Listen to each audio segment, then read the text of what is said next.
Because just before we came on air, we got news of an astonishing poll of the Labour leadership election. Allegra has just arrived, and right now she has some of the details. I mean, tell me. Right, so it looks like on first prep, we knew that Jeremy Corbyn was doing quite well. Yep. It looks like from the Times' poll today with YouGov that Jeremy Corbyn on first preferences... One poll, but he's ahead. Our number crunchers in the Newsnight office that me and you take very seriously. Yep. He's ahead by a ginormous amount that even they take seriously. He looks like he's ahead. You've actually OK, I've got the figures. So basically on the first round in the YouGov poll, and John McTernan is still with us, on the first round Jeremy Corbyn's got 43%, Andy Burnham 26%. It's ginormous. Yvette Cooper 20%. Liz Kendall, now, 11%. The important thing to say about the vagaries of the Labour leadership poll is that everybody assumed that this perhaps could happen, but what the shakedown would eventually be over the course of the contest is that all the second and third preferences would eventually mean that Jeremy Corbyn came second or third.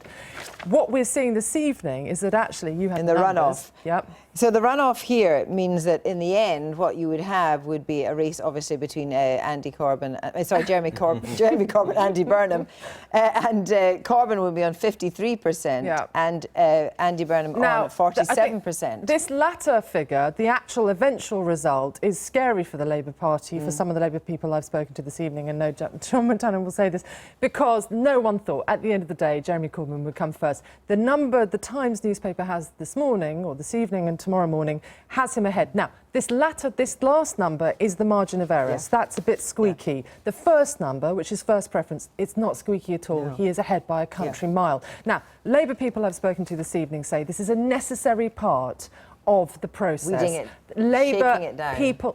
Labour people need to focus. They need to look at these numbers and think, do we want him to lead our party? And they think over the fullness of time, remember, this person's not elected till September. Labour activists will go, oh, actually, I'm not sure I do actually want him. Thank you very much I'm indeed. not sure that's clear. Well, let's just put this to John. So this is a kind of, YouGov doing a service to sleepy Labour voters to wake up and smell the coffee. Or is it? There may be many people who want a left-wing leader. Exactly. What does this say, this one single poll say? The first thing it says is the moronic MPs who nominated Jeremy Corbyn to have a debate. It includes John Cruddas, need their heads felt. They need their heads felt. They should be ashamed of themselves. Well, hang on. You can say that. But then what you might say, this is actually morons. They're morons, right? That's the first thing. The second thing is. But these are actually.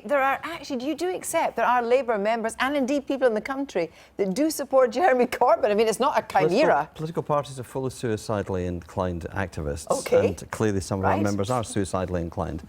The reality is the largest single group, and I think I've not seen the figures for Don't Knows, one of the largest groups I know from all the campaigns. 20% They say one of the largest groups of members out there are Don't Knows who are thinking about the holiday, not about the election result. Wait a minute. This though, these figures are disastrous for the Labour Party. There's no other way of describing it. Disastrous.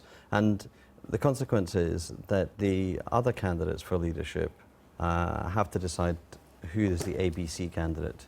Anybody but Corbyn. However, let's say they can't agree. Well, that would be a disaster. What you're suggesting either is that they will get together, they'll carve up shadow positions or whatever else, and they'll have one candidate, even in the first run against Corbyn, or they'll do a slate. No, there should be a slate. There'll be no withdrawal from this. The election campaign's been a disaster from beginning to end. There's no debate.